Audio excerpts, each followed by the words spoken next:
Hello, my friends and family. We are live for a special weekend for the official third party summit, Revolutionary Blackout. Welcome for joining us. We have a lot of great guests this week, and we are unapologetic at this channel where we want to smash the duopoly. We want to challenge power, and we want to challenge the ruling class by any means necessary, whether it be general strikes, labor movements, which I think can be powered by third parties, which we're going to get into this conversation throughout the course of this weekend. So many great people to talk to, a lot of great guests. I'm going to introduce them one by one. You guys know my friend Zoya. We hop on a Revolutionary Blackout every once in a while, have some fun. Welcome to Third Party Summit, Zoya. Thanks for joining us. Hello, everyone. Happy to be here. Also, my 10 Demands brother, who also helped me co-found 10 Demands with Zoya. We got Awkward on the panel. How you doing, my man? And the co-host that also you see her shout politics with CJ, Liv Lamano. How you doing? Hi, everyone. Oh, so good to be here. And this is the first time I had a conversation with Andrew and Ludin, but I'm looking forward to having you guys' perspective. Welcome to the show as well. Happy to be here. Thank you very much.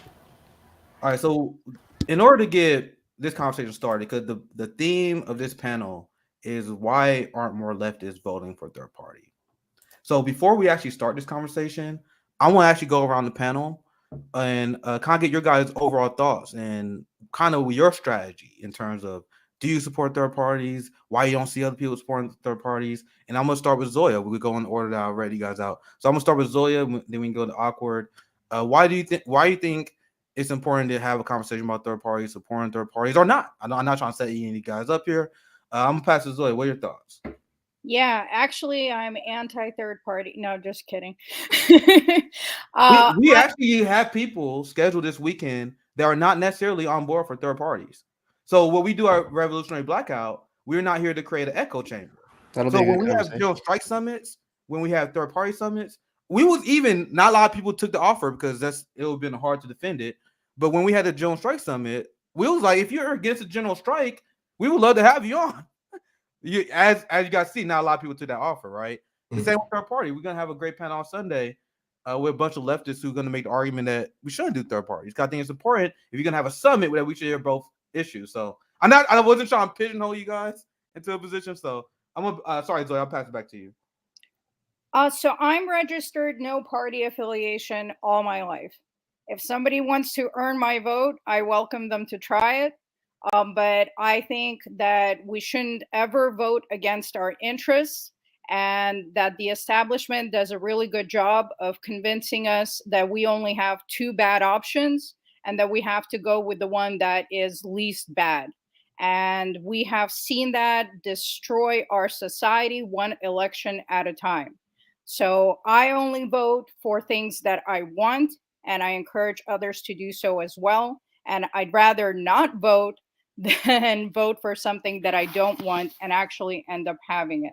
I think third parties absolutely have a chance to win as long as people stop buying into the mainstream narrative that they have no chance or that they're a spoiler vote. And we see, unfortunately, too many people buying into mainstream narratives on all issues. And this is an important one where we should try to convince people that a third party movement is absolutely possible and that our elections need to be restructured to include ranked choice voting, to give third parties a chance. They need to be publicly funded. And we should have a system where all voters are automatically registered to vote at the age of 18, like other countries do. They can just use their ID to vote. And New Zealand, for instance, has a system where every single party gets representation in government based on the votes garnered. And that is the type of system that I think that we should be fighting for. Well said. It's always interesting when people say if you vote for a third party, that's a waste of your vote, as if voting for the Democratic Party or the Republican Party is not wasting your vote. So I always find that's interesting. And throughout the course of the weekend, you're gonna see us debunk all the anti-third party narratives. And if there's a narrative that's anti third party that we can't debunk, maybe it's a narrative that has valid. But I haven't seen a lot of good ones. I haven't seen a lot of good arguments against it. But we see as this weekend progresses. But I want to get awkward in here. My other 10 demands, brother. Just kind of give your general takes. I guess we go to the second part of the question afterwards. The second part of the question is why aren't leftists voting third party? But before we do that, I want to give you guys overall takes on third party. So kind of what your personal strategy has been and kind of what you advocate other people to do. Go ahead, awkward. Check your audio. I think you're muted. Yep. All right. So I first want to say that it's so important that people hear you when you say that the purpose of this is to cover all bases, hear all opinions, and you can be convinced. Likely you won't be, because likely, this alternative to third parties that argument is not going to be successful enough. But the fact that you're listening, the fact that you want as many perspectives as possible is really important. That's the first thing. And also, for what it's worth, something that I believe people falsely attribute the opposite to you guys. Like, that's not the right way to say it, but I don't think people recognize that this is the work you guys are doing. Anyway, Zoya, I agree with everything you said. I'll add that in addition to that auto 18 idea that she mentioned, there are millions of people in this country who can't vote because of being criminalized by our society. Ending up having a single run-in with the law could be all it takes. And for me, given my areas of focus, like, that's the first thing that I am, and something I'm actively already fighting to change. And that's making it so that being a so-called convict means you can't vote and your opinion doesn't matter and your life doesn't matter anymore. As it relates more specifically to the general topic, I will say that I have a very vivid memory of my grandpa yelling at me, however many years ago it was, when I voted for the first time at 18 and voted for Ralph Nader. And, he said the same thing to me, that, it's a wasted vote. And that, I'm directly, taking a vote away from the Democrats. And I remember saying at the time, although, I was certainly a little more idealistic then, I said, it doesn't matter. The more people who vote for this person, the more everyone else sees for next time that there are people already doing this, and it just gets more and more and more. So that kind of goes on top of what Zoya is saying. It's like, we are just like all the other propaganda we're being fed and eating up. We're doing that too with third parties, that it's impossible. It's only impossible if we believe it's impossible, and as a result, don't vote for them. Finally, the last thing I'll say is that for me, I am in no way super optimistic about any certainly executive vote, for president. I'm slightly more optimistic about national level candidates. We at 10 Demands have an open letter that goes to, your national representatives in Congress. But for me, and I think for everyone, it should be our primary focus. Our primary focus should be on local elections, state as well. But the amount of control we can have over where we live by influencing the city council is tremendous. And if one of the things you're interested in is electing people who are going to change so-called criminal justice laws, that's where the 10 Demands come in too. Bring it to city council. That's in cities where they've been more successful in making changes, they haven't just protested. They've had strategies. They've had demands. They've brought them to city council. They have filled town halls, and it's worked. Kristen Richardson Jordan is an abolitionist elected in New York City. That's huge. I also want to say this regarding the entire wasted vote thing. These same people will also vote for the two-party duopoly. Like for example, I live in Missouri, right? And we have this system called the Electoral College. So even if I was to buy your premise, your dumb premise that a vote for a third party is a waste of vote, explain to me what happens to my vote if I vote for a Democrat in Missouri, especially on the national level. Someone explain to me what happens. That state goes red, and then my vote goes away. Goes away. It's gone. My grandpa is 100 now, and I think you should give him a call and ask him that. Yeah, I can't wait to because I remember Breonna Joy Gray. People used to give her a ton of shit for voting Jill Stein. She's like, I live in a deep blue state. That vote did not change the electoral count. So isn't it funny that only the most deeply unserious people usually use that line, right? Mhm. So let's get Liv, and then we do Luden and Andrew after that. Liv, what's your overall thoughts on? Well, I would say, what's your strategy in terms of third parties? Do you think it's viable? What's your overall thoughts on it before we dive into the core topic of this discussion? Oh my God. So Zoya and Awkward both nailed it. And I kind of just want to piggyback off what they've said about what Awkward just mentioned about convicts not being able to vote. That is because the 13th Amendment has still legalized slavery, and that is still alive and well in our country. And that's part of a whole bigger discussion. But yeah, that line in the 13th Amendment that you can be, if you're criminalized or you're deemed, you're convicted of a crime, then you're deemed to be, forced labor for punishment, and you're a slave. So again, slavery has not been abolished. It has just been reformed in this country.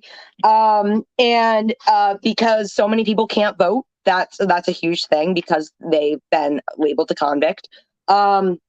I think also a lot of people don't vote third party is because, from what my experience has been, it is very much an older boys club, white boys club, and therefore there's a lot of raging racism, transphobia, xenophobia, and all these things that no one of color or who's Black want to fucking put up with, or they come in saying, I'm going to reform this, and then they get brutalized and abused and discriminated against, and they end up resigning or being bullied out. And that's why people aren't going to sign up, because who wants to put themselves through that kind of behavior and treatment? Because that's just, thank you. No, that's just bullshit. That is absolute bullshit that we are saying, and that's why fuck the Democrats just as much as the Republicans, because they've been trying to carry on the weight of Black voters and then go, and what do they fucking do? Fund the police, fund the military. All that they know is systemically racist and brutalizing,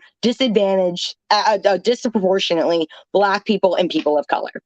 So for me, I never even bought into the Democrats, because for me, lesser of two evils is still evil, and I'm not going to fucking vote for evil. So if I'm going to vote, my first election, Hillary versus Trump, 2016, I voted Gary Johnson, just because I solely did not want to vote for Hillary or Trump. I was like, I hate both of these probably equally, and you're not going to catch me on this lesser of two evil bullshit. Evil is evil. If more people voted this way, we wouldn't be in this situation in the first place. So I cast my vote third party. And then 2020, I casted my vote Green Party. And I was prior agreeing after I started getting involved in 2018 when I ran for state delegate, and I was a Green Party candidate. And I joined because I really do believe in the Green Party's platform. I believe in our 10 key values. I believe in the economic bill of rights that we want to issue. I believe in the Green New Deal that the Green Party came up with, not AOC and that whitewashed trash version down. Howie Hawkins helped write the original version, so put respect on the man's name. But go ahead, Liv. And it was originally Howie Hawkins proposed it first here in the U.S., but the European Greens were the first ones to come up with the Green New Deal. At the beginning of the revelation of the climate catastrophe that we are now fully engaged in, full-fledged in. So to me, I am now, I've been involved after voting for Green Party in 2020. I decided to get more involved locally, and I've been really involved ever since. And I am now a chair and co-chair of the Maryland Green Party. And I've really been using my platform to push mutual aid because I believe that's where the past, the present, and the future lies. And that's how we're going to make this revolution happen, which is what I'm here for. Because I don't think third parties can win in the system that we're currently in, because that's how it's been made out to be by the Democrats and Republicans. So we need to completely dismantle and reform this whole system so that there's not even third parties, that all these third parties are now main parties, and we can have multiple main parties. And I would like to see that in a direct democracy where, kind of like what Zoya said, you're 18 or whatever age we set, you're automatically registered to vote. And the direct democracy approach is that all the legislation is directly disseminated to the people, and the people get to vote on this without no middle person involved. So that's what I would like to see. Again, I find that we're going to get there. I think, like Awkward said, voting at a local level is great. I'm all for that. But we are not going to vote ourselves out of the military-industrial complex, slavery, the reform slavery, the fact that third parties can't win in this system. We can't vote ourselves out of that. Voting is exactly what got us into this clusterfuck in the first place. So I'm all for revolution. Yeah, well said. There's so many great things that Liv said there to break down. Before I pass it to Andrew and Ludin to get their thoughts, I do want to read these super chats real quick. Thank you for the $5, Troy. Focus on local elections and try to get election reform locally, but that should be less than 20% of our efforts. Community. When I read the super chats, I'm gonna open it up to the panel. But go ahead. Yeah, I was just about to say I was gonna open the super chats to the panel. So go ahead, Awkward. All I wanted to say was just that he means nationally. Try to get election reform nationally, and that should only be less than 20%. Yeah, that's good. I'm glad that you added that part. And everyone has their number. I guess I'll maybe ask you guys this later in the stream because I talk about it a lot. Like, what is the percent that we should invest in electoral politics, right? Now, there's some people that say, oh, we should, and this is my friend Rome. You guys see him working out there. He's to my left. Rome is to my left. He would say, no electoral politics. Well, I don't want to straw man him, but we had conversations before. My thing is, I mostly say that, but when I break it down, then maybe like 10 to 15%. 10 to 15% of our effort maybe should go into local elections, electoral politics. The rest of it, mutual aid, grassroots organizing, that kind of stuff. So anyway, I'm gonna go to the next chat. Thank you for the super chat, Troy, friend of the show. Thank you for the $5. Satorical, 2 decades of duopoly smearing. The very idea of third parties had taken a toll. Time for us to call bullshit on the spoiler splitter narrative, which we are going to do at Revolutionary Blackout. Unlike the other independent media that take place in helping build a narrative that third parties are a waste of time, we want to debunk that. So that's exactly what we're gonna do. So I'm glad you did say that. And personally for me, I'm not dealing with electoral politics. I'm not dealing with it. I don't see too many paths that lead to success. Too many routes that lead to success with third party under corporate fascism.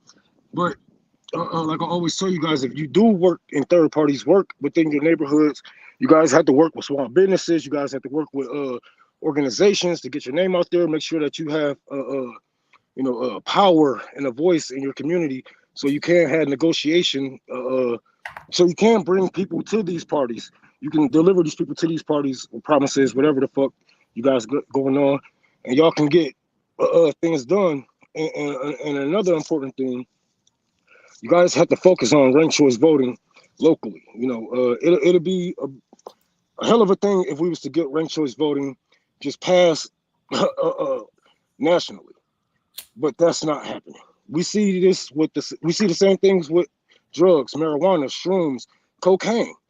It's gonna have to have that trickle down effect.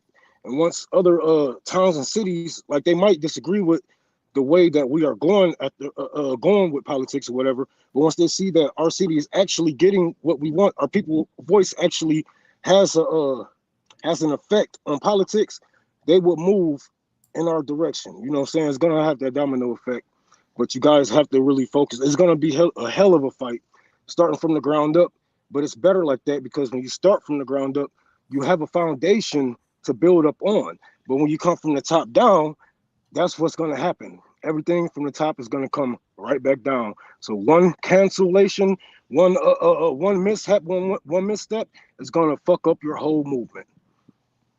What's that, Rome? Thank you for being patient with me, Ludin and Andrew. We're gonna get you in here soon. I want to start with Ludin. You can chime in on anywhere we was at this conversation, but the general question is, what has been your philosophy recently, like in terms of your strategy, voting third party or voting for the duopoly? I'm not trying to lead you guys, so what's your overall opinion, Ludin, on third party before we get started on the core topic? Well, my opinion with third parties is that let's see. I've never really been political growing up because I'm kind of like a halfway immigrant. I grew up in another country and I moved here at a young age, so like I wasn't really invested in politics until I was in after high school.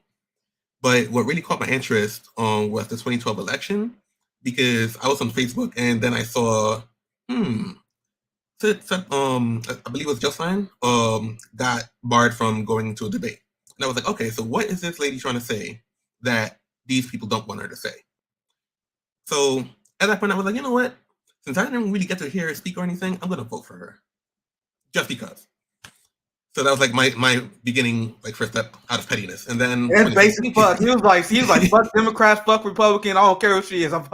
That's based. Go ahead. So 2016 comes around and I see that she's running again. I'm like, okay. So at this point now, I'm like really starting to tune in, and I'm like, you know what? I really like these Green Party ideas, and that actually got me more involved in the Green Party. So at that point, I registered the Green, voted for Jill Stein again, and that's when I really started to like open my eyes to all the fuckery that was going on with the Democrats and Republicans. And then it also like opened my eyes to how they were actually trying to rig the system against third parties, not just the Greens, like making rules that you have to reach a certain threshold of votes in order for you to like count as a debate participant and all this stuff. And I was like, you know what? This, for a Democratic Party to quote unquote Democratic Party to rely on these tactics to silence other voices, that doesn't really sound democratic to me.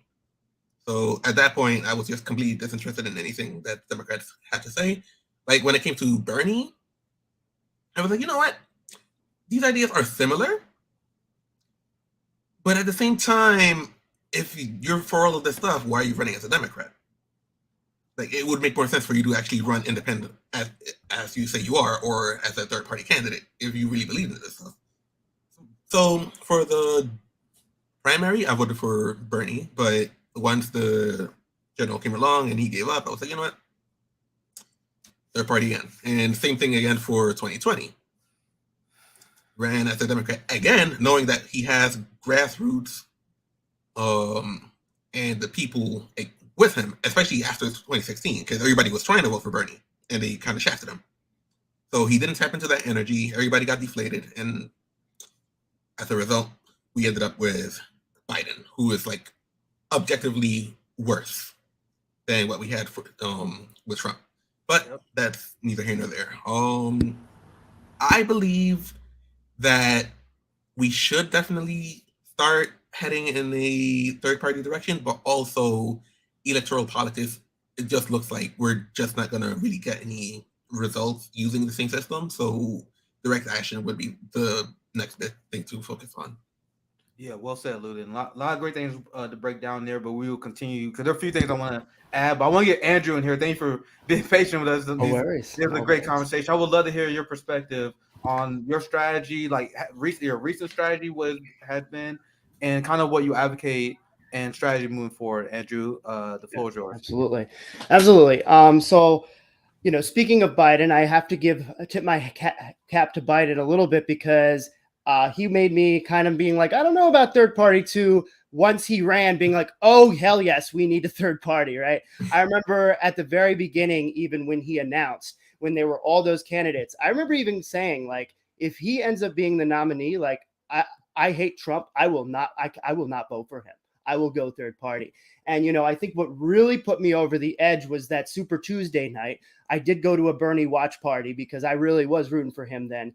And just seeing the amount of blatant corruption that happened that made it so that Bernie would not win. I remember I was just watching depressed. I will admit I had a good amount of drinks. And I remember just going over to my friend and I'm being like, I don't care how drunk I am right now. This changes everything. in terms of in third parties, my thoughts on third parties. The Democrats cannot be fixed because even when we try and fix them, they fight us harder than they fight the Republicans. And so we are done with that. And so that has made me very much, I do support third parties. And I think, you know, I am not disillusioned. It's extremely hard.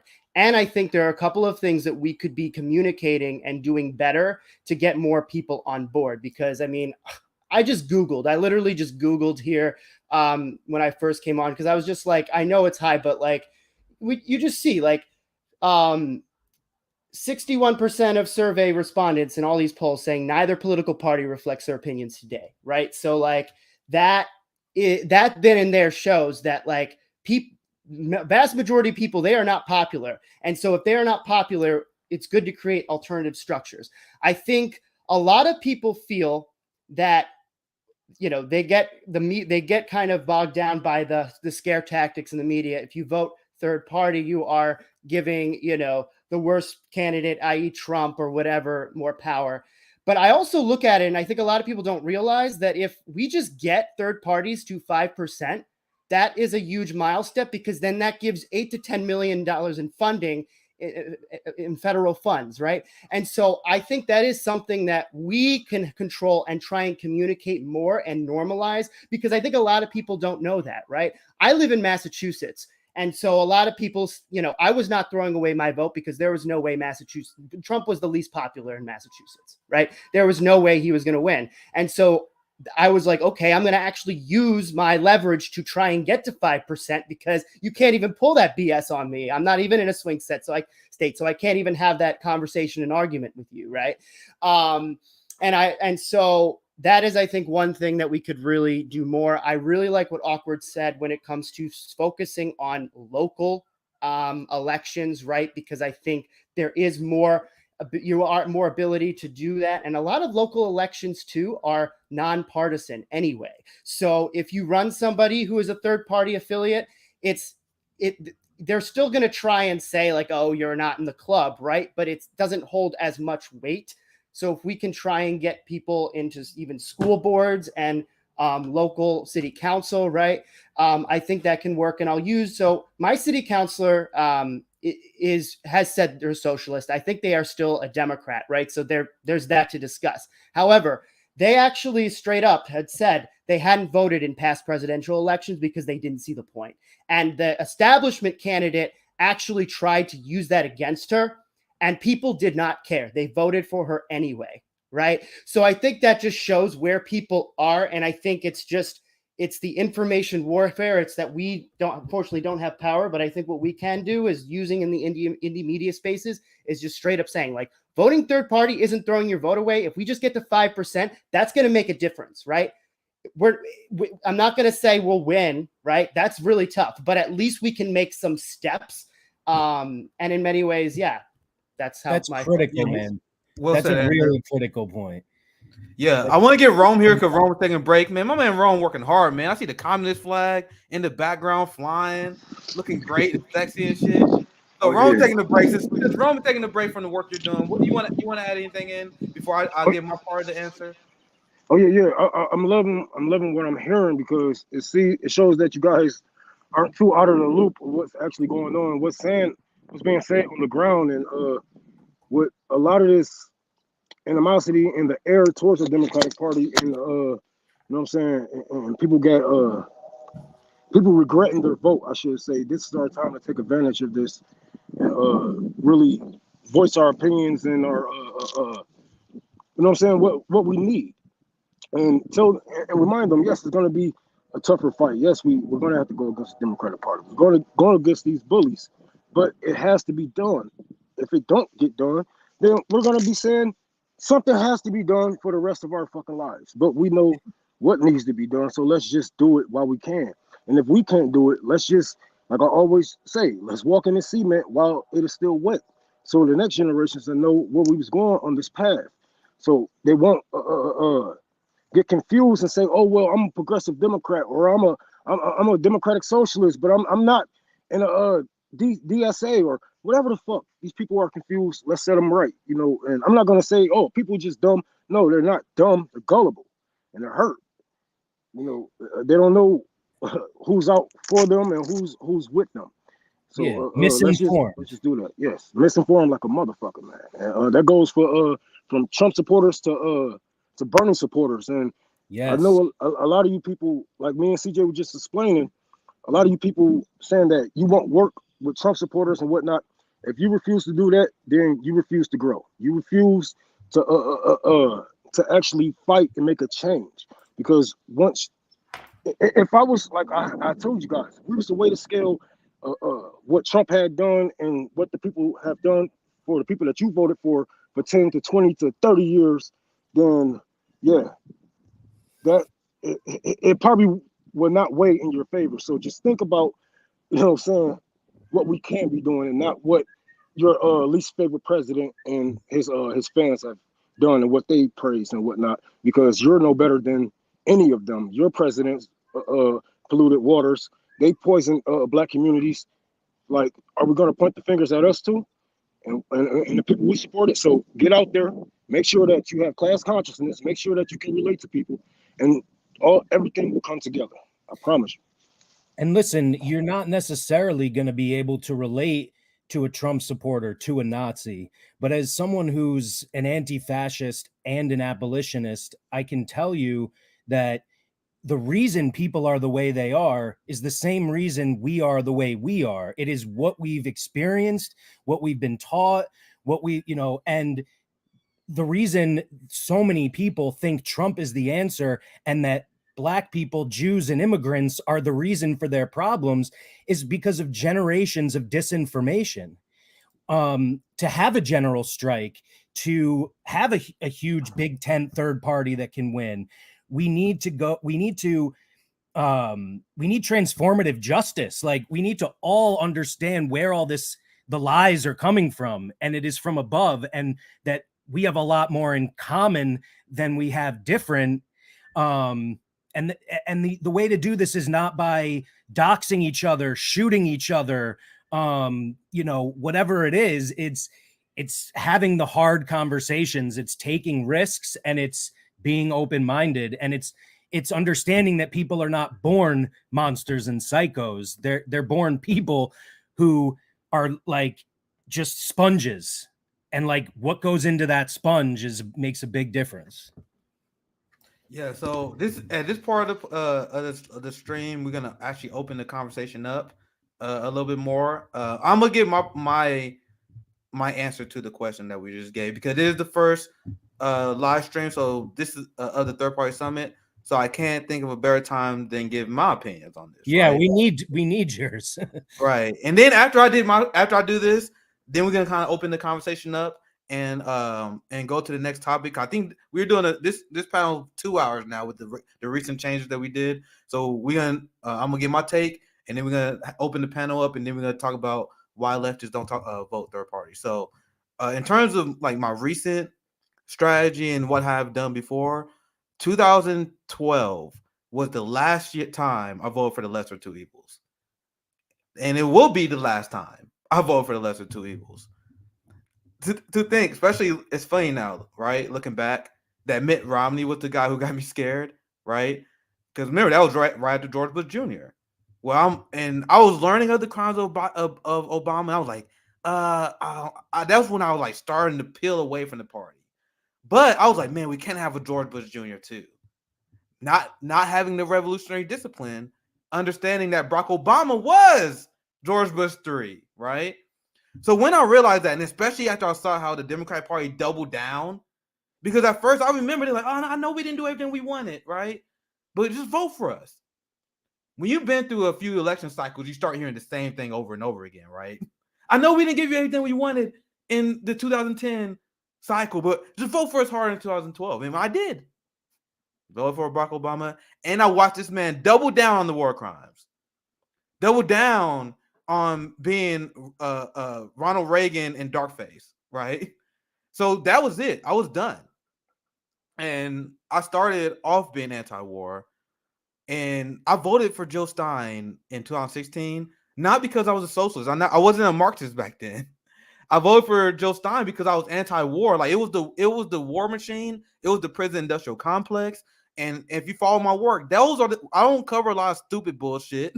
I focus on the class war, state violence, and foreign policy because these are things that radicalized and shaped me as a teenager growing up under George Bush. Vote for the Democratic Party because I thought that was the anti-war party. And it's funny to think about it now, right? Because we had an anti-war movement. I thought, oh, we elect Barack Obama, we get a Democrat saying it'd be the end of Iraq. When that didn't happen, I'm like, all right, I'm done. Why do I need this party if you guys are committing not only the same crimes as George W. Bush Jr., you guys are double down and making it worse. Barack Obama bombed more people than George W. Bush, right? He expanded on to 2 wars to 7. So that was my topic of interest. But then when you learn more about neoliberalism, capitalism, and you branch outward, once again, I voted for Green Party in 2016, even when I wasn't a socialist, because of the war part. Because we had to have an anti-war counterpart, and there's no way. And I don't know how people do it. I really don't. It's something I've been trying to understand for years now. Because when I told you guys I voted for lesser two evil in 2012, that was because of ignorance, right? And not because I looked at the dead bodies and like, yo, whatever. You know what I mean? I don't know how people can vote for hardened, psychopathic war criminals like Joe Biden. I literally, to my core, to my soul, I don't understand it. I told you I did it in 2012, but that's because I didn't understand. If I knew what I didn't know now, there's no way I'd cast that vote. So I know I'm going a little long. So I'll wrap it up my thought here and now open up the panel. I feel like you guys got a lot to say here. So I do believe in growing third parties. But I also don't believe electoral politics is going to lead to revolutionary change. But I also don't think those are contradictory ideas, right? Why don't those things contradict each other? Because I think, especially in this country, a third party is a way that you can use third party as a mechanism to drive the revolutionary change we need. You can have third parties drive general strike summits. You can have third party drive. Like imagine if you had a local third party, like if you had the People's Party, the Green Party in the area, and they was working in coordination with each other, getting workers together, getting them to vote away from the duopoly. I told you guys, I don't even give a fuck about winning. Why are you trying to win in this capitalist electoral system? Use third parties as a mechanism to organize worker strikes, to organize anti-imperialist rallies. So that's why I'm pro third party. And this is why I also have a lot of criticisms of the third parties that we have now, because I have not seen that. Right? So I'm open up to the panel. I got a lot to say. I'll be here all week, so I got a lot to say. So anyway, Nick, you go first, and I'll open up. You are right, bro. You are right. And not only do we need third parties to do that for the people, we're going to need people who have this politician mindset. Once we have a successful revolution on America, we're going to need these people in certain places, you know what I'm saying, to take these positions of power, because we all say we want change. We always say we need change, but a lot of us aren't willing to do the motherfucking work. You know what I'm saying? We're not willing to actually go out and do the paperwork, get our hands dirty, et cetera, et cetera. We're going to need those third parties. We're going to lead and need those third parties. So once we actually do have a successful revolution, whether it be bloody or a standstill, we're going to have our people in place, ready to take over the Nancy Pelosi's, ready to take over the Joe Biden's, ready to take over the whatever, you know. But and they all need to read Kwame Nkrumah so they don't do the same shit that these people they just took the jobs from have been doing to us. Because power does have a tendency to reproduce. Yeah, I see someone said, I see this comment, and this also I'm also highlighting this because I want to get a shout out. Nick Shannon, Kashama Sawant. Like that's someone I can support because she talks about this, using third parties as a workers' socialist movement. And honestly, I see some parties, and I'm looking at the People Party here, that run away from the socialists. Like we don't want to be socialists. Why? Why the fuck are you scared of that term? That to me, that red flags. And I know I'm gonna make a lot of people mad by saying that, but when I see people run away from that, why are you conceding ground to the capitalists? You shouldn't be doing that. So this is me speaking because this is all of us sharing our opinions. I'm not interested in parties that just want to be part of the capitalist system. If you're not saying you're socialist, if you're not saying you're Marxist, if you're not saying that we are running to be an anti-capitalist party, I'm not interested. That's just me. I'm not interested. But Andrew, I think you want to chime in, and then we can pass to the panel. Yeah. I just kind of wanted to, because I saw the question pop up again in terms of why are some leftists not interested in voting for third parties, or why are they not doing this? And I think a short answer I'll give, in a sense, is nihilism, right? That's where I think, ironically, a lot of people try and say that we're nihilist because we're like, oh, both parties are the same, we're not going to do it, right? When in actuality, we're trying to do something to change it. It's people who, in many ways, leftists who recognize that the system is corrupt and say oftentimes we don't have a our government is not going to allow a third party, so why even try, right? And I think they are pointing to something. They are recognizing how rigged our system is, so that's step one. However, you're being nihilist on your part to then be like, all right, I'm just going to put my hands up in the air and just like vote for Democrats like a good person, right? So that's such a good point, man. That's such a good. They are actually the defeatists. I'm gonna actually start using exactly that because they're like, Yeah. you think we're actually gonna get real change? Yeah, I'll vote for the Democrat cop loving party. exactly. Go ahead, Andrew. I just love that point. No, yeah, and that's, I'm just going to go off that. Use what they say against us and against them, and being like, no, actually, that's you, and here's why. We're actually trying to do something. Yeah, we might not be close to getting it accomplished, but we're at least trying to trudge along and do something with the little resources we have. You are going with the system itself, and you are holding us back.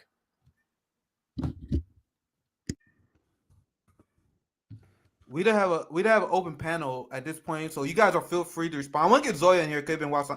I know. I want to get Zoya and Liv in here as well. But at this point, we have transitioned to like the main topic of this panel. We kind of dive into this already. That's why I didn't want to interrupt you guys. But like the topic of this was, why don't you think leftists support third party? And as we said, we already kind of chime into that already. I'm gonna start with Zoya and then we can go Liv. But this segment is gonna be more like open conversation instead of just monologues. So if you, I'm gonna try to moderate, make sure you guys don't interrupt each other. But if you guys just want to chime in, just kind of let me know, and then I'll pass it to you guys. But Zoya, do you have anything to add to the core topic of why you don't see people voting for a third party, or if there's anything you just want to add based on what we said earlier? Yeah, well, third party is voting is actually at an all-time low after decades of corporate-owned MSM propaganda. So they have been able to convince people that third-party voting is a wasted vote. But that's not surprising, even from the PSYOP effort we saw in the last election of if you vote third party, you're voting for Trump. So it's an effort that's been pushed, and people have unfortunately fallen for it out of fear because the establishment is very good at creating boogeymans. We see that in the current conflict that's going on in Ukraine. We see that at the ballot box. George Washington won as an independent. Since 1788, third parties or independent candidates have won at least 5% of electoral vote at least 12 times, which is 21%. US places 30th out of 35 nations in the Organization for Economic Cooperation and Development. Highest voter turnout is in Turkey, Sweden, Australia, Belgium, and South Korea. So I want to touch on this. One factor behind consistently high turnout rates is compulsory voting, which is mandatory voting enforced by penalties for those who fail to do so without valid reason. Voting is a necessary part of the duties of citizenship, just like jury duty or paying taxes in those countries. This forces the populace to be more politically engaged and educated. It's also important to note it doesn't force a choice. People can always lodge a blank ballot. It forces candidates to address the needs of all voters because they cannot win without a majority of the actual population. With voluntary voting, countries like ours display that poorer and less educated people tend not to vote. And we know both those factors are a policy choice. So the upper class dominates the elections, and that's who candidates end up catering to. Then those candidates further policies that reinforce poverty and gatekeep education. We've been stuck in these cycles, and we see the result, as well as robbing millions of their right to vote after they serve their time, which should be illegal. But again, look at who is in power making the laws. So while initially we might have a knee-jerk reaction to forcing anything, realizing civic duty can reshape our society and give the people true representation is vital. The establishment doesn't want you to vote. Malcolm X said, the ballot or the bullet. And I agree. They are forcing us to endorse the second option. But before we color the streets with blood, which is the course we are on if the system keeps neglecting the many for the few, consider that we can have power at the ballot box. It is an option. Direct action and electoral are supposed to work in tandem. We protest to apply pressure, but then we need legislators to actually pass the policy that meets our demands. That's my thoughts on that. This is why we love Zoya. She always comes with the receipts, and Zoya brought up something that I've been bringing up for a while, and this is why we're doing the third party summit. This is why I wanted to continue to break and shatter the duopoly, because I and Zoya, Awkward, they saw this as well. I remember the whole 2020 election. A lot of leftists, a lot of progressives are pretending that shit didn't happen. Where I remember where I was like, you guys are out of your fucking mind if you're voting for Jim Crow Joe. And the amount of heat that I got from the Bernie movement, like that's where the divorce happened, where a lot of the institutionalized establishment progressives who used to like me because I used to work on the Bernie campaign. I was traveling and giving speeches on the to black barbershops. And I'll tell you, the whole TYT boutique left, they all used to follow me. They used to like me. But then soon I was like, Bernie, you guys are fucking crazy if you guys think I'm voting for Jim Crow Joe. That's when they like lost it. They lost their mind, and they was like, Nick is some sort of red, brown lion, Trump supporting sympathizer. And I want you guys to understand what Zoya said is 100% accurate, because there was an active psyop to get people to think that way. And Andrew brought up earlier about why you need third parties to get 5%. Now let me show you guys what happened that started this psyop. I shared this before. And this is what I said. I'm still thinking about that time Joe Stein hit 7% at one point. Remember what Andrew said about third parties getting 5%? They don't tell their viewers this. The establishment don't tell people why third parties hit 5%. But you think they don't know?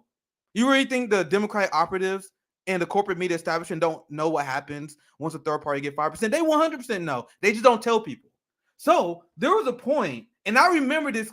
I still remember this because I was a very strong Joe Stein supporter.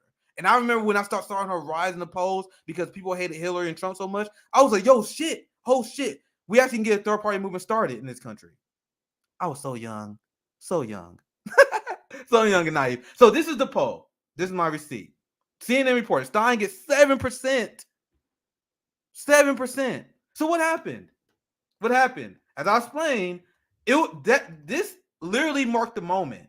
Remember the whole Russiagate shit when they was like, Jill Stein is a Russian agent.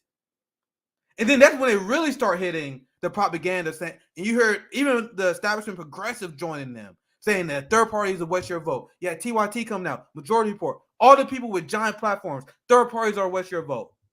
You guys don't think that was coordinated because of this? That scared the shit out of the establishment. That's 7%.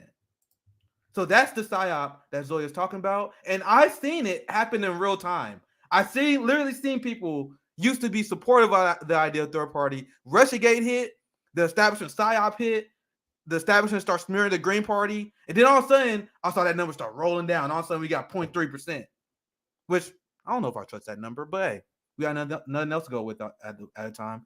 Open panel. Do anyone else want to chime in?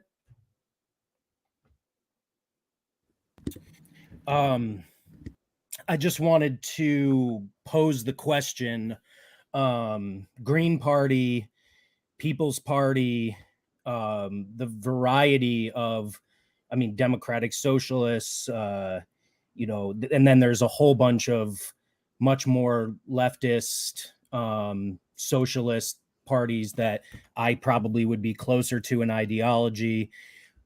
I really want to know, particularly with the first two, because there's been a lot said about them and that maybe I've heard, but the listeners haven't. What is it about the internal structures of these organizations that are putting people off and sending people away? Because they're imperfect, right? They're people, but are they, the question is like, are the same kind of issues of white male domination, like the things that Liv was talking about earlier, how problematic are they in these groups that we are supposed to align with? So everything goes down to local organizations, right? Especially with third parties. because I remember there was a controversy because there was like this Georgia Green Party section that went rogue. They almost like went rogue and they was like, yo, we turfs now. And everyone was like, what? Fuck that. So there it's really dependent on the area. In terms of what we're dealing with right now, I guess I just gotta give my opinion on it. The reason why I vote Green Party in 2020, despite a lot of issues I've seen going on, is because I'm a policy-based voter first and foremost. And when I look at their platform, I saw reparations. No one else had the balls to do that. They had reparations. They had Nick. Yes, that plus, right? Slashing the military budget by 75%, doubling Social Security. Like, bro, I'm literally just going on top of my head. But if you look at that platform, I'm like, this platform is bold and it's a pro-black agenda more than anything, right? So whenever I see these organizations kind of shy away from that, like they want to shy away from liberations of people, they want to shy away from going after capitalism. That's why I see no value in the libertarians. I see no value in what Andrew Yang is doing, because Andrew Yang and the libertarians, they just want to be the new capitalists.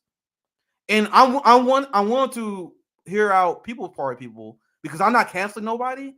But from what I heard and what kind of turned me off from the People's Party is when they was like, oh, we don't want to be socialist because we don't want to turn off people. So you're doing the same thing Democrats are doing. You shifting the Overton window to the right because you don't want to turn certain people off because you don't want to use certain words. There's a reason why we use the term socialist. There's a reason why we back reparations. And they like, we don't want to do that because we don't want to turn off white people. Now, once again, why? Now, the reason I bring this up to your question, Awkward, why should disenfranchised communities support that? That's a good question. I don't. I don't. Like, if you're not unapologetically on my side of my community, if you're afraid to say reparations, if you're afraid to say Marxism, if you're afraid of challenging capitalism, you're just trying to replace the Democrats. You're just trying to be the new capitalists who trying to keep the Overton window to the right. Anyone want to chime in? Open panel. I just wanted to. Andrew, you can go. Andrew, you can go out to Awkward. Yeah, absolutely. I just wanted to ask.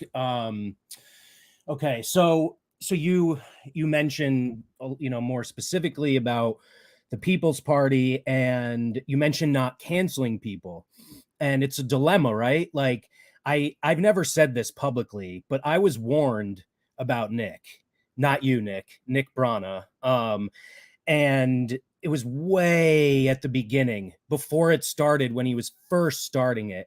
I was told some pretty wild stuff, and I said, it's this woman's word. It was nothing about the obvious stuff where I would automatically take the woman's side. It was not that kind of thing. It was more like the things he was saying are not true, and the things he claimed he didn't happen. He stole this from us, XYZ. And so I said nothing. Like, I didn't, what do you and like, I didn't want to cancel him. I wanted to see, maybe this would be different. Maybe what this woman was saying to me wasn't true.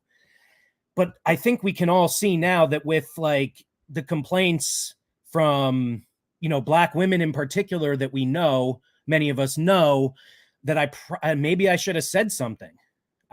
That's the question. Should I have, like, cancel culture, not cancel culture? So the whole thing with the People's Party and Nick Brana, there have been a lot of people that like super support the People's Party that have been mad at us for at least just talking about this. Like, I seen like CJ and Savvy covered this, and I seen People's Party people get so mad at them, and I'm like, that's a red flag, guys. Right. That's a red flag. God, if you get mad at CJ, because I haven't reported this much on this because I had a lot of other stuff I was covering. But I've seen people like get mad at CJ and get mad at Savvy, like, how dare you call it the People's Party? And it's funny because these same people are the same people who back the Green Party. So it's funny how you can't criticize third parties unless you want to criticize the Green Party, because it's a competition to you. It's a competition to they want to be the third party. I told you guys, in my vision, I want to see third parties working together as a workers movement. Yes. But instead, you got a ton of people who are willing to die on the hill of Nick Brana. And I'm not saying Nick Brana innocent or guilty because I haven't looked into it that much. But what have I said on this show multiple times, guys? I'm not interested in top-down structures. Now we talking about revolutionary discipline. The fact that NPP is willing to die on the hill of Nick Brana, it means they believe they need a top-down hierarchical system that relies on a strong leader. I am not for that. Yeah. You guys understand that, right? I explained multiple times the only movements I am interested in is horizontal movements. So the fact that you guys can't let go of some sort of leader, I'm not even saying cancel him because I don't know everything he did. Maybe I'm not saying we should cancel him. He should understand that CJ said maybe he shouldn't be the leader. And then the fact that there's so much pushback on that end, that's kind of a red flag because now you guys are more worried about protecting the leader instead of the movement. That's the problem we have with hierarchical systems in the first place. So my problem with I see with the People's Party is mostly I see what they're doing in strategy and just don't align with me. Because and if you watch all my videos, I'm telling you, the only time I'm interested in electoral politics anyway is with a horizontal movement. The fact that you had people on the inside being kicked out, that they not have influence, that's a kind of a flag to me. And the reason why I'm not canceling them because they're still a party with no institutional power. They still just started. So I'm willing to allow them to go through the growing pains. And when they realize what I'm saying, I am willing to listen. And our platform People's Party people, I'm friends with a lot of People's Party people. If you cancel me because of what I'm saying, that shows me that you're not serious and you're more into tribalism. So we say these things. RBN, we say these things almost to set up a trap. Like if you get upset, if you get upset at us for criticizing Nick Brana, which once again I saw CJ's coverage, I see nothing wrong with it. But I saw People Party people get so mad. I'm unsubscribing because you got to challenge the People Party. You guys are creating the same hierarchical structure that exists in the Democrat Party. Where the I wanted to say that. I wanted to say that because it's funny that you say this because when we was working for Bernie Sanders, they was doing the same thing. Yeah. Every time we came out, to Bernie's left, they get mad at us for Bernie being weak on black issues, which he still are to this fucking day. You know, so they get mad, they'll try to block, they'll try to shame and try to say that, shit. They're just talking shit, but they don't want to hold their leader accountable. That's not a party. That's a cult. If you don't want to hold your leader accountable, because leaders come and go. You can always step up and step down. You can take over for them if you feel like, you know what I'm saying, if you feel so strongly about it.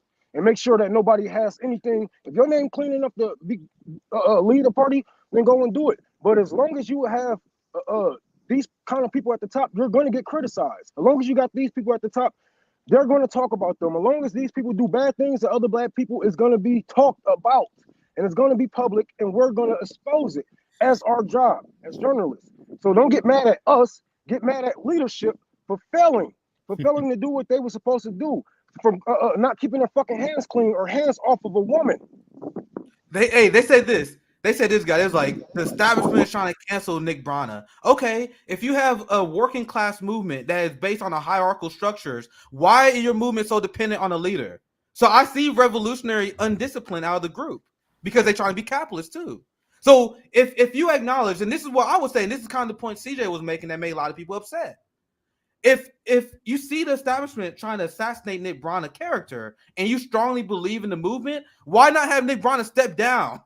Why is it about him?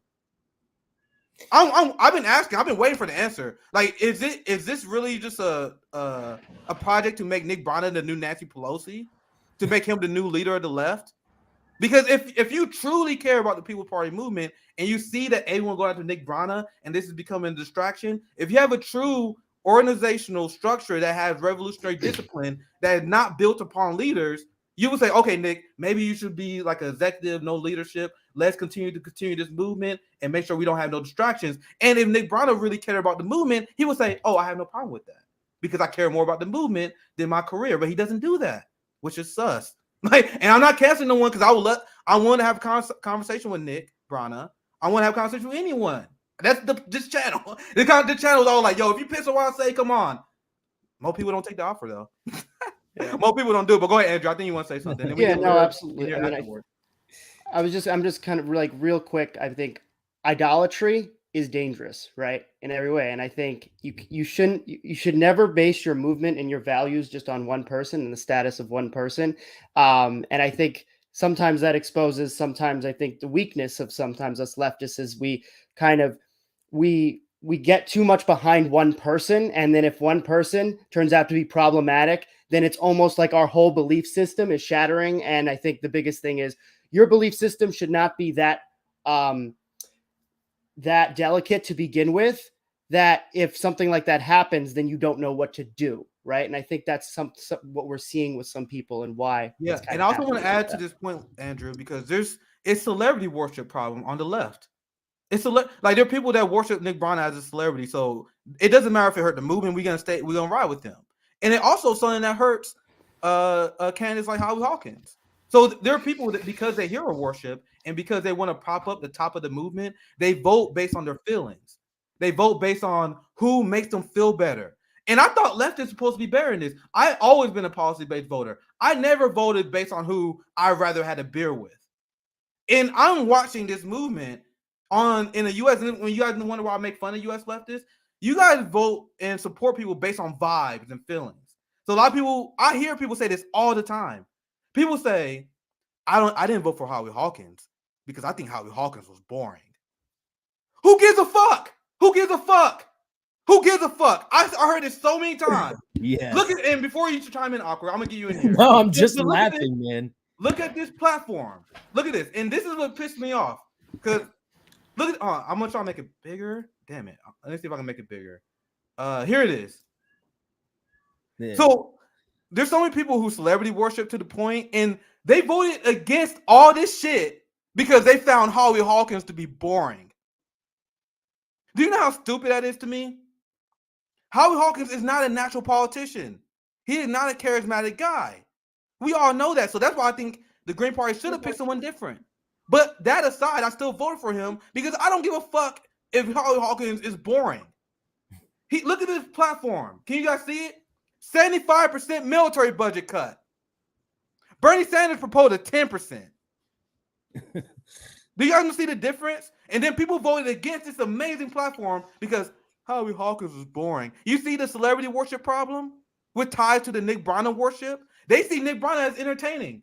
They saw Nick Brown on Jimmy Dore show, and they thought he was great. So that's why they support the People Party. Is that true? Because like I got to be honest, this is not something I often say, and I really am not trying to sit here and insult Nick. I'm just being honest though. I didn't see that thing of him being with Jimmy Dore, but like I actually, from me personally, I don't see this. Well, I don't know what I don't see this magnanimous, like, effective leader in him in all anyway. Like, am I missing something? Like, is he really engaging? That nigga ain't got no charisma, no swag, no sex appeal. Okay. That nigga is born. I watched his whole motherfucking interview with Sabby. That nigga is born. There's no reason why you like. If anything, y'all should be begging to replace this motherfucker because he will not be able to relate to black people. He will not be able to relate to the working class. He's a smooth, clean, rich white male. He's not gonna get you guys anywhere, and he's boring as fuck. Yeah, he was like, I remember he was talking to Jimmy or someone interview where he was like, we don't want the People Party to be a party of identity politics. I was like, what? We explained on this show why that's fucked up. I don't know if I even had to get into that again. Like, you guys are allowing the white liberal establishment to hijack black terms. That you guys understand that. And I have no tolerance for white people that allow that to happen for the sake of having like, I'm going to have a working class movement. So I'm going to undercut and I'm going to allow the liberal establishment to hijack y'all guys' terms. So I think that's red flags. But I do disagree a little bit with the panel. I do think Nick Brown has a little bit of charisma just because he got this started.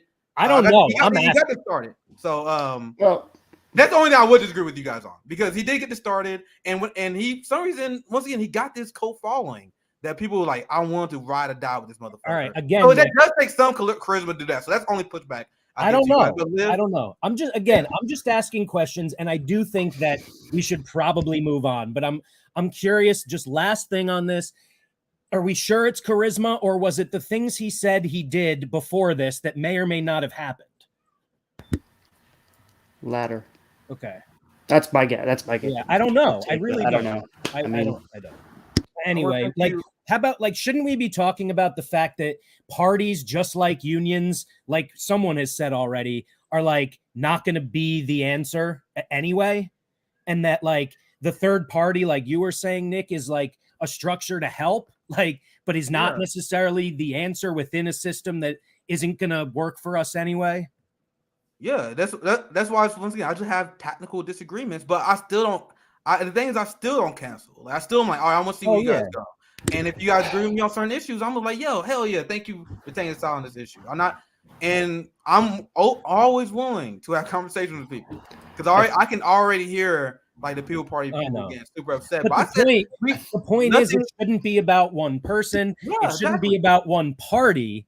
It, like a lot of people in the comments and you guys have on the show have said, it should be about bringing all these parties and people together and not focusing on like name, trademark, personality. Yeah, and that's and I wanted to see the people party take that approach, but once again, I'm just calling it how I see it. I would love to see them improve. And I'm not trying. I do see some people. It seems like they just try and cancel them. I don't agree with them. I honestly don't. Like whenever I see like these campaigns, people like, "Yo, let's get rid of people." I don't agree with that. What's the point? I don't agree with that. I mean, I actually like we should be criticizing so they can get better. Like and that's once again, I like to add nuance because you guys saw me drag them. At the same time, I do see people like, yeah, let's get rid. No, we should be making criticism so they can improve and do the things we want them to do. Like once again, I criticize them and I criticize the Green Party because I don't see them doing the things that I want a third party to do.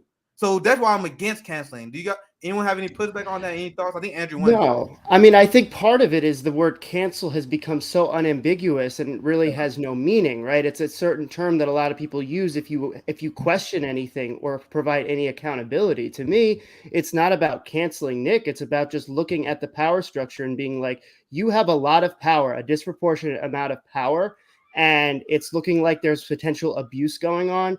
And if that's something that we're trying to get away from the DNC, then we really need to look at that and question that. And that's really what it is to me. I mean, he could be a great human being. I don't know him personally. I'm not going to cancel him. I'm just questioning and, providing pushback when need be so we can move this thing forward. That's all, like, yeah. And I told you guys, some of the responses I see to this is stuff.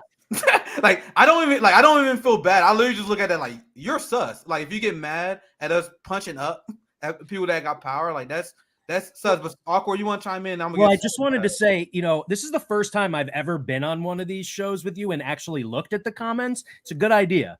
I did see one thing that I think it might be too true and unfortunate is that what they said is American electoralism is infected with the cult of personality and rabid individualism. What matters is the society, not one person or party. How ingrained in us is this capitalist, self-interested celebrity worship that, like, is it to the point where we can't, like, even no matter what we do, there's always going to be that? I hope not. I mean, we exist in groups, right, that don't have someone like that. I hope. And that's the goal. And once again, I give a lot of shout outs and a lot of love and admiration to Kshama Sawant because she's doing it the right way. Socialist alternative.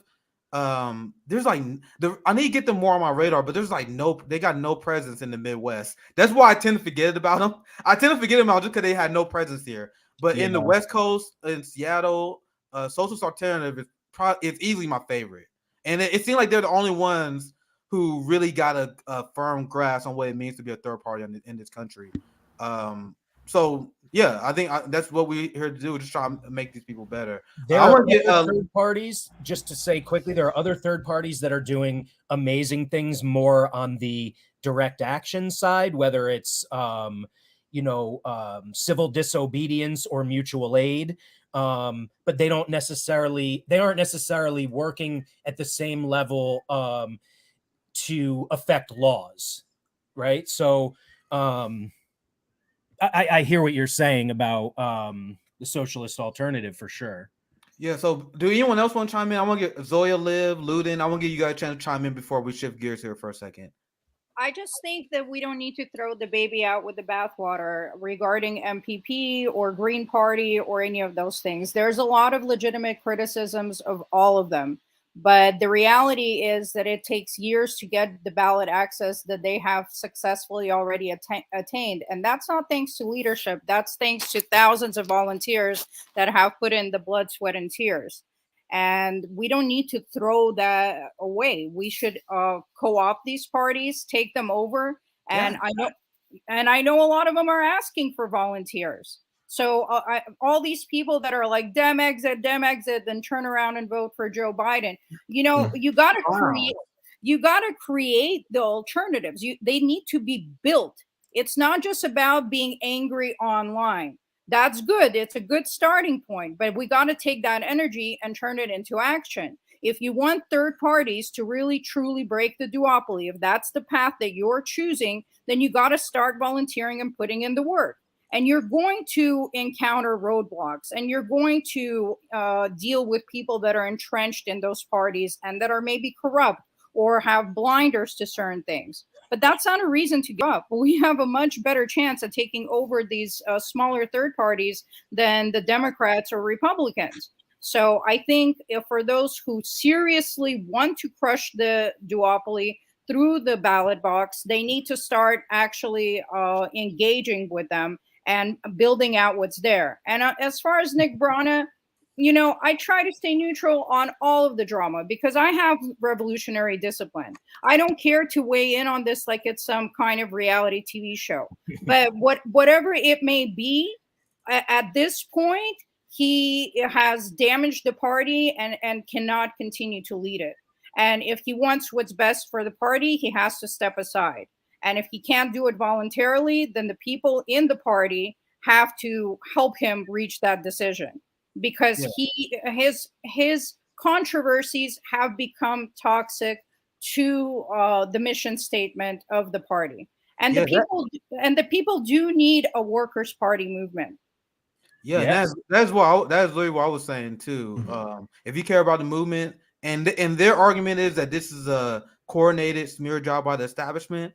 But even if that were true, like if I can see that point to them, why wouldn't you just step aside then and then and continue to help? Like anyway, I want to give you a chance, Andrew. I want to give you last word. Thank you for joining us. Anything else you want to promote? I know you had to go here soon, but I'll give you a chance to say anything else you want to add to the conversation and then plug anything else you want to promote. Thank you for joining us, Andrew. Yeah, no, thank you for having me. And no, this has been a great conversation. I'm sorry I unfortunately have to go, but yeah, I mean, I think it really is just a matter of, yeah, strategically just figuring out what makes sense, trying to stay out of drama, and just it's not about people, it's actions that we're challenging and we're trying to do to get better. And that's really kind of how I see this all here. But yeah, you can catch me on Twitter, Radical Pragmat 1. I'm also part of the People's Voice Network, and catch me on there with some shows. I'm also co-host on Postmortem Breakdown with Logan and Savage Joy as well. And so, yeah, find me anywhere there. And thank you very much. And it was great seeing you all and meeting you all too. Yeah, nice to meet you, man. All right, thank you, Andrew. We got Compton J, my man. Yo, What's up, everybody? I saw Andrew taking off, so I wanted to take this opportunity to come on. Scheduling update: Green Party will be coming up soon, so make sure you stay for that. Because the reason I wanted to make a point of that is because I heard the conversation.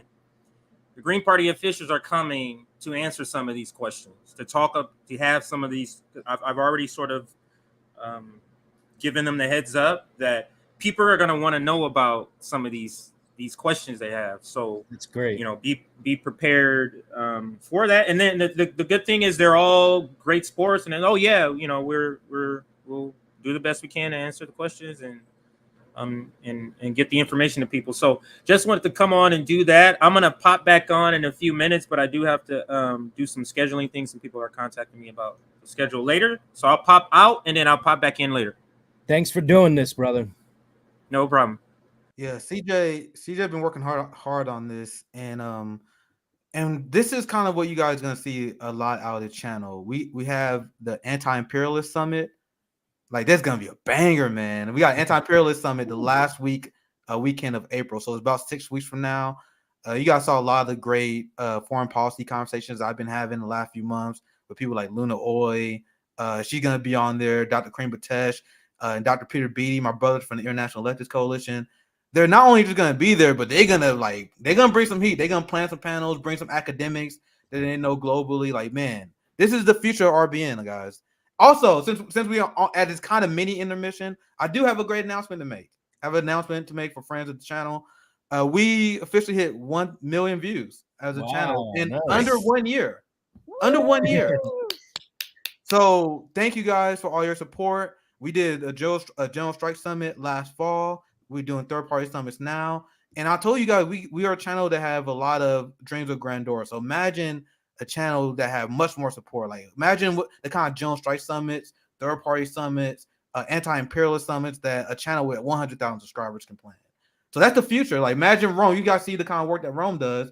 Imagine Tour for the Poor that has the influence of a channel with 100,000 subscribers. Like these are the things that RBN we are working to that. Like so that's just a quick announcement. We can get back to the topic at hand. So now I really want to dive in because we had a lot of great general conversation, but since we have the next segment that start maybe in 30 minutes, I really want to hammer the main point of what we came to talk about. Why you don't think leftists support third parties? And I'm also going to add to that, what you think, the part I'm going to add to that part of the segment is I'm going to also ask you guys, what you guys think the strategy of getting people to support third parties as well. So I'm going to add that part.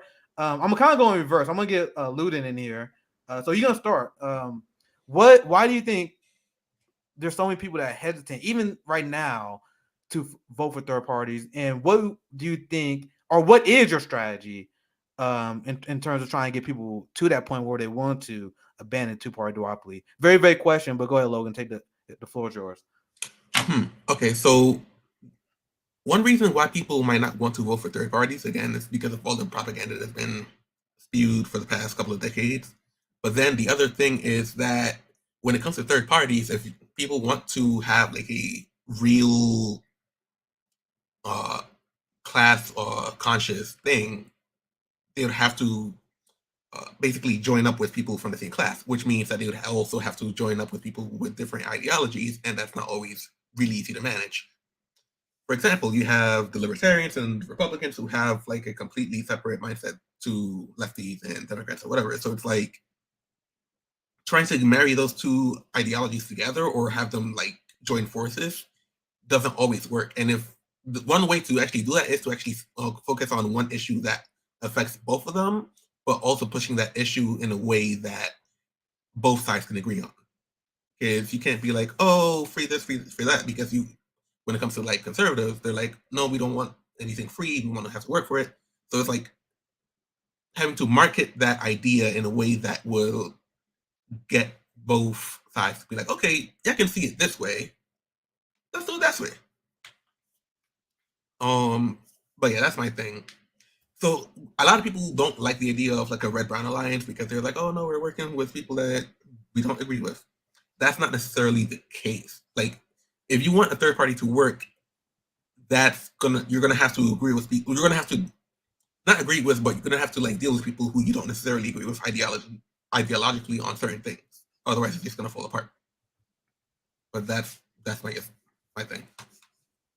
So also with the I know Rome was working, but I think you can hear it. So whenever you get a chance, take a break and chime in. Let's go to Liv, and then we go to Zoya, and then Awkward. So Liv, you want to chime in? Sure. So I kind of touched on this when I first spoke. It's because of the old white guys club that's still very much I see in the Green Party. I won't speak for any other party. That's been dominating, and with that like radiates all the isms, and that's something that people, I guess, have besides propaganda, unable to vote, don't know how to vote. When they do try to vote third party and they're exposed to this, and they're exposed to racism, xenophobia, transphobia, turfs, seeing that like a whole portion, a chapter of the Green Party, like, or the state party goes like totally all turfs, like seeing that's really I don't know how you can make that more appealing. I don't know how you can say like, oh, but still vote for us. Like, we're fine. I think because I think this just makes us just as bad as the Dems. And I've seen we've lost a lot of people because of the power structure that we still have, and it being dominated still by older white people. And until we dissolve that structure and replace it, if we can, at this point, I'm really starting to question that. I'm all for Rome just left.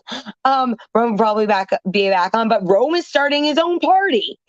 He's starting his own communist party. And I'm like, maybe, and there's also I think it was someone who just ran for governor. Hi Rome, you're back. I was saying how you're starting your own party too. Oh yeah. Actually, I call it a party, but it's really a militia. Yeah. Yeah, You're see, talking about that's what that? I'm for. That's what we for, right? That's basic hell.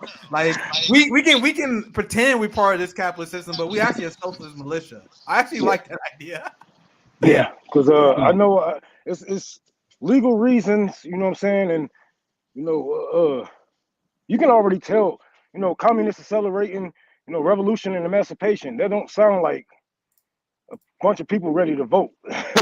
So, you know, but look, man, I'm gonna tell you, this shit ain't no joke. It's powers that be ahead of you that will try to stop you if you was trying to do certain things. That's why I'm not trying to go through these channels. I'm not trying to connect with the people that's above me. I'm starting ground first, you know what I'm saying, so I can have a big group of people, you know what I'm saying, that's ready to do whatever I say at my word. Yeah.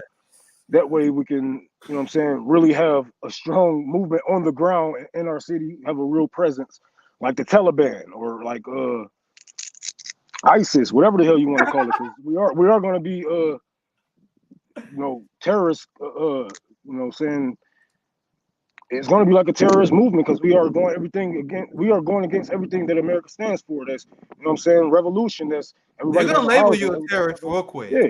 Watch how Oh, yeah. fast they label Rome Party a terrorist group. Oh yeah. It's gonna be a terror. I already know that's gonna come with it. It's gonna come with the game. But as far as, you know, these leftists not voting, third party, I feel them. You know what I'm saying? A lot of these people are beat down, dragged down. Feel like there's no hope. There's no future with any of these parties. I feel you. You know, but if you're gonna even listen to Kitty, come here. Who you look like? Is that Mary Jane daughter? Come here, baby. I got some food. You want some tuna? Well, we are down for that though. Militias as third parties. I endorse that. I endorse that. I actually didn't think about it like that, but I actually endorse that wholeheartedly. Like we can start, like it can, like, you know how like there's a Socialist Rifle Association, which is essentially the real version of what the NRA should be, right? Like imagine we had a third party that like also does that, right? Helping arming this socialist movement we need, right? Help spreading revolutionary discipline and defending our communities. Because you and CJ was actually talking about how you and him was working on, you know, arming at least 100,000 black people, you know, teaching them not just how to shoot, but where to aim their guns, because it's easy to aim and shoot. That takes a millisecond, you know, and you won't even think about it, like how the movies would make you think. Yo, I'm spitballing right now, but imagine we have like our own part. It was like, it's technically a party, but whenever you see those like Proud Boy fascists, whatever, they show up in their guns, we like, all right, we got Rome's Communist Party, we gotta be there too. And watch these suburban rednecks, watch how fast they'll back down, because Rome knows some hitters. We know some hitters that not willing to die for this shit. And I don't think these fucking Proud Boy white suburbanites are willing to die for this. I'm gonna be honest. So if they want to show up at these protests and counter protests for the police state like they have been doing, I endorse the idea. But Rome, go ahead. And that was one of my main reasons, because not only do the right has parties, libertarian parties, and all this shit is legit, but they also have militias. They also have people that are willing to go out and march in black neighborhoods with kiki torches, you know what I'm saying, and say white supremacy and do all this and do all that. They got people that's willing to go out for this shit, and we gotta have people like that also. Your power is just not in these parties; it's on the ground also. And what are you doing on the ground? You're building communities. You're building up communities. You know what I'm saying? You're helping people, and you're protecting people. You're teaching people. You know, you gotta have a strong presence. If not, like, you're gonna crumble. As soon as you get up there with them Democrats and Republicans, they're gonna smear you. They're gonna pull out shit that you did in the 3rd grade just to take you guys down. And it might happen if you don't have a strong foundation. That way, okay, all the libs say, "Oh, fuck you," but you still strong enough to run in your district. You know what I'm saying? And this was the mistake that Nina Turner did. She went too far national and didn't have enough power in her own community. Now she has lost countless of fucking elections because she didn't have the right foundation to fall back on if these motherfuckers went after her like they did and put millions of dollars against her ass. And I would love to get your take on this as well, Awkward, but kind of what we're talking about with this community defense. I mean, this kind of like what we think as abolitionists, right? Like I like fuck these, like guys, this is my mindset. If you think I saw him a stream, there was reports, and this is 2 years ago now. Damn, time flies. So 2 years ago now, there was a report of this guy who was attacked by Klansmen, literally 10 minutes away where I live, in Belton. Belton is 10 minutes from where I live at a gas station. It was late at night, and he was attacked by Klansmen. So this is the police not stopping that. In fact, it may help hate and bet that shit. So I would love to hear his opinion, even if you want to put back on me, but this kind of what I envision well as abolitionists, like maybe us having these parties that can be a form of community defense. But anyway, I would love to hear your thoughts on that. I'm kind of ad-libbing. No, I mean that is absolutely a part of abolition. We protect us, community aid, community defense. That is a huge part of building the infrastructure as an alternative to, cops in cages, what we have today. If we don't have any cops in our neighborhoods, or I should say in specific neighborhoods, criminalizing specific people and putting them into the system, that's going to dramatically change the tenor of those communities. And I have to say that, like, everything that Rome says, like, just makes me, I agree 100% with it. He's one person I would follow. I don't think I've ever said that before. At the same time, he makes me incredibly nervous. Yeah, man, I feel you. I love Rome, so I feel you too. I'm super nervous. He makes me incredibly nervous. I just hope he has people protecting him. I told him when he was coming to New York to hit me up if he had any problems. He's absolutely right that the Proud Boys are gonna have a bit of a different reaction to him and his friends coming with guns than they have to Antifa, coming with their masks. And this isn't meant to insult Antifa, of course. I'm obviously affiliated. It's just more of, let's be honest about the fears of these people. Let's be honest about the capabilities of the people. And, Rome and his friends, I think, are probably going to scare the shit out of them in a way that I wouldn't even. And I'm big and scary as far as Antifa goes. Yeah, in their mind, they are prepared to fight a white girl with purple hair, right? Like, right. Their caricature of what a social justice warrior leftist is. Imagine Rome and our communist army pulling up on these motherfuckers. Exactly. Also, want to live in. Go ahead. I mean, the whatever Antifa may or may not be, the vast population of us don't all look like that little white girl with purple hair. However, the point is the same. Yes, Rome would be more effective. And not only that, it's what we need. We need 100,000 black men with guns. We need 100,000 socialists with guns to counteract the Nazis with guns, the cops with guns, the military, National Guard with guns. So there is absolutely no question, but it's this type of language that is going to make Rome a target. More so than me, because I'm a white guy saying it, or a Jew saying it. Okay, last couple thoughts though, because I know like we're trying to hone in on the central theme, and we're almost at the end. Just quickly, I'm wondering if part of the reason why Republicans and then all the way down as extreme as you can go, right-wing groups are more effective. I'm wondering if that's because the very nature of leftism and the people we are is expecting more and better of each other. So like if a bunch of Nazis meet in a group and one's like, fuck Jews, and one's like, fuck immigrants, you're gonna be like, man, I'm more focused on Jews, but let's fuck them all, you know? Whereas like with us, we're like, oh, you hate trans people? Like, I can't work with you now. Do you understand? And like, so that just inherently it's gonna be harder for us.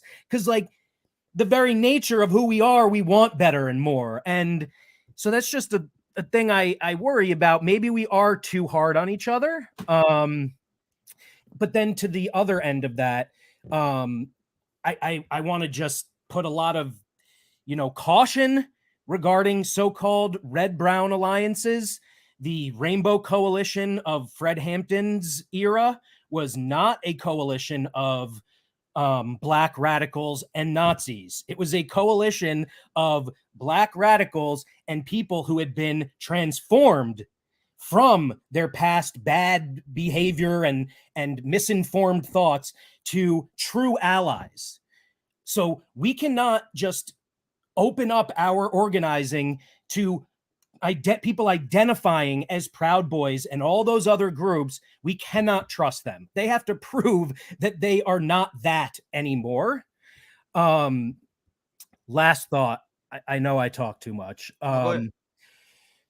I think at the community level, like Rome is saying, all of these groups on the left need to do 1,000% better job listening to those who are most heavily impacted by the crimes and the laws that are criminal in our country imposed by Republicans and Democrats and corporations. If we don't listen to the people that Rome is talking to, then those people have no reason to join us. On a national level, when we're talking to neoliberals, when we're talking to people who still think Biden's doing a great job, it's a matter of counteracting misinformation, disinformation, and that 5% thing that Andrew talked about and you talked about. All of these people who have good intentions, we've talked about this before, Nick, who have good intentions but are making bad choices, who are reformists because they don't get it. If these people knew that they could have something better and all it took was 5%, we'd get more. So it's a huge, at a national level, it's about fucking, unfortunately, branding, marketing, communications. At the local level, it's about what we want it to be. It's about building community and people like me not talking over or for people. Yeah, and what Awkward added there is super important. And guys, this is why I use the language that I use a lot, right? Like like if you listen to what I say and you have my goals in mind, like if you're for Medicare for all, right? If you're for decreasing the police state, right? And then I'm talking about a lot of these issues, especially that affect the Black community, and I get this a lot, especially when we bring up reparations. Where people are like, oh my God, why we can't have reparations? That's divisive. That's divisive. I'm like, okay, who are we dividing? Like, if you're the group that don't want to pay us our debt that is owed, are we really allies? At what point are you going to stab us in the back? I think there's a point where you are. And at the same time, if you hear my Black radical ass speak and you still want to organize with me, I'm gonna give you the benefit of the doubt. We'll give you benefit of doubt. But it's super strange when I see people like, they're like, oh, I'm class conscious, I'm on your side, but then you advocate for something that's super important for your community, like reparations, like ending the police state, but then they want to hedge on those issues. And I'm saying this, I'm not calling anyone out, but I see third parties do this all the time, where they're like, we can't support reparations because we don't want to turn our people off. So you're not showing solidarity with me. I'm not asking for unity, and this position is not a new position. Like, this is the position that caused me to splinter from the progressives, because this is what the progressives would do. They're like, yeah, I'm for you, I'm supporting your community. Oh, not that though, not that. I'm like, okay, there's a certain point where we have to divorce. So I do want to get Liv and I want to get Liv and Luden back in here, and then I also want to add something else to what Awkward say, but I want to give them a chance to speak. So let's start with Liv, then we go to Luden afterwards, and then Zoya. Sorry, Zoya after Luden. Yeah, so I really agree. So I think it's because I think in a lot of third parties, white people are still at the head of the table instructing the conversation, instead of it not totally, dismantling that structure, which is what we already have of white supremacy and white hierarchy. We need to completely dismantle that and let everyone to the table and let them deem what's important and what needs to be done. And it's really frustrating. And so I don't know, I guess I would like to yield my time as a white person to say, like, Nick, like, you've been involved with parties, Luden, you've been involved with parties. Like, how do you feel that we can be a better ally as a white person? To, like, is it to say, like, no, we're gonna drop out of this party with you and start a new party, or is it to fight to try and, like, take over that party? What do you think allies can do better for that? That's a tough one. Yeah, that's a good question, and this is kind of goes to the difference between solidarity and unity, right? Where you have a lot of people who think they're allies, but they're really demanding you unify with their platform and unify what they want to do. What a real ally would do is continue to educate, continue to talk to people that disagree with them, because there are a lot of white people who punt the ball on racial issues because they think it's black people's job to convince people not to be racist. Now, I have a friend named Rob. I give him a shout out all the time on the show because I got to know him really well during my travels, talking to people. He told me about a ton of racist family members he had. He go to war. He showed me old straight screenshots of people he used to make mad on Facebook whenever he debunked their bullshit. Now, if you're a white ally and you like just tolerating this nonsense, like anti-black nonsense, maybe you need to do a better job. Like, you gotta have these uncomfortable conversations. Don't punt the ball to us. Like, I challenge racists because I think it's fun, and I think I can challenge them and make them look dumb. But it's really not our job. So the only thing you guys really can do is continue to stand in solidarity with us. Don't try to jump out in front. There are a lot of people that do that. Like, I'm not naming names, but you guys know what I'm talking about. The white saviors. That don't mean you can't have influence, but when you trying to jump in front of black organizers, indigenous organizers that know what they're fighting for, it seems like you're just trying to take over and trying to make it about yourself. So it's a really good question. But I do want to pass it to Luden, because I know you have to go here very soon. I'll also give you a chance to respond to anything that Liv said. If you want to respond to Liv, anything you want to promote, or any final thoughts. Thank you for joining us, brother.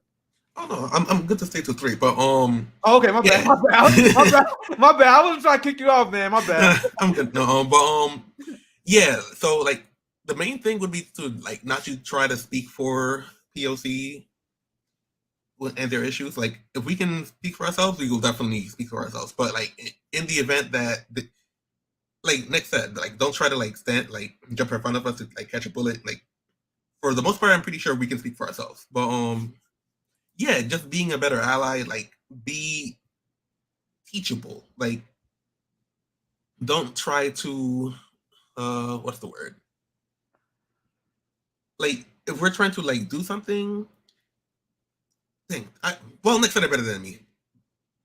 So it's actually not that hard. I actually explained this before. This is why we go hard at the people who get it wrong, because honestly, it's not that hard. It's not that hard not to be a white savior. Liv asked this question in good faith, but we wouldn't have Liz on the channel if she wasn't a great ally. I think she is. So she's doing the right thing for what Liv is doing. It's quite literally not hard. So when I see white people get it wrong, like I give you guys an example of someone who's giving it wrong. I have to name names, right? Just to give you guys an example. When Sam Cedar tells you that he does not care that the police get more funding, this Sam Cedar and everyone at TYT is the perfect example of what it's like not to be a good white ally. They don't show up in the streets for us, like Liv has done. Liv has showed up in the street for us, right? They don't show up in the street for us. They try to tell us, no, you can't push for reparations, right? Then they are the ones who try, and then they were like, oh, police getting funded more? Who cares about that? Those are examples of horrific white allies, and it's really easy not to be that if you have revolutionary discipline. Now, if you're on the right, you inherently fall in that because you're politics. Now, if you're a white leftist and you standing with us on liberation, if you got all the right policy positions, at that point, it's really not that hard to be a white ally as long as you don't try and center yourself on the movement. There are a lot of people who they're good on the issues, but then they're like, oh, I want to get followers. I want to get a subscriber, and then they start overstepping. So hopefully it's a really hard question to answer, to be honest. Yeah. But yeah, hopefully that answer. And I know CJ just jumped in, so I want to give CJ opportunity to chime in with whatever you want to announce. No new announcements, no changes or anything like that. But I do tag in for me here soon. I gotta get something here soon. Yeah, that's why I'm that's what I'm coming in to tap in. Because in about 10 minutes we will be having the green hour, which is actually 2 hours. But all of what all of you have said about being a good ally, it's the same thing in being a good ally for women. It'll be like when men taking the lead in marches and protests. Like, no, we wait till women direct us. This is what we're doing. Okay, let's do it. That's what you do. So if you can't think of it in terms of ethnicity, think of it in terms of gender. If you're thinking male, female, as far as if you're only using those two genders as an example. Yeah, it'd be like a straight person taking the point at a gay march. Right. Yeah. A LGBT rights march, and we were like, hey, we're no, you can sit down. We're gonna go ahead and organize this, okay, for you. Like, no, like we want to reach out to them, get their voices, let them take the lead on it. So all of what I agree with everything that everybody's already been saying. So yeah, I told you guys I'm very open about my development because I think it's important to share these stories. I grew up very socially conservative, right? And I remember I used to have. And it wasn't like malicious, but I remember I used to laugh at extremely misogynistic, homophobic jokes. I may have repeated them as well when I was younger, but it was through listening to women, listening to gay people, that I started educating myself. I'm like, I don't even want to do that no more. That's disgusting. Now imagine if I was like, despite all that history, I was like, oh, I'm gonna tell the women how to think. I'm gonna tell the gay people how to do their things. I was more than happy. And to me, it doesn't even make sense. Why would you even want to jump out in front? Because me and Finney on the channel said multiple times, I've seen some white people get uncomfortable with it. Well, I said we think this should be a black-led, indigenous-led, brown-led movement. And I seen white people immediately like, oh my God, you trying to exclude me? What? No. We're fighting for our liberation. So on these issues, why would you even want to jump out in front of it? That I don't understand. So when I talk to people, I do foreign policy roundtables, people who are victims of imperialism. If I'm talking to somebody who's in the Middle East, who's a Muslim, I'm not gonna jump in front of his issues and talk for it. That concept doesn't even make sense to me. But anyway, I will be back later tonight. I think I'm gonna be on the the schedule. I think it's 7. I think the next time I'll be here. 7:30 is the Bree. Yeah, I think that's Bree and who else is on the 6 p.m. the censorship and how that is Tara Reid is the lead. Tara Reid is the lead on that. Rome, but Rome will be on there. But we may have some people from this stream hop on actually. Okay, I just want to make sure you got coverage. So I think the next time you guys will see me will be the 7. Let me pull it up again. 7:30 Eastern time. Dr. Joe Stein and Brown Joy Gray. That's the next time you guys will see me. Mm-hmm. So stay tuned. I'll pass it to you, CJ. Afeni and Franco hour. When's that? That's at 5:00. At 5. We had no one for that one.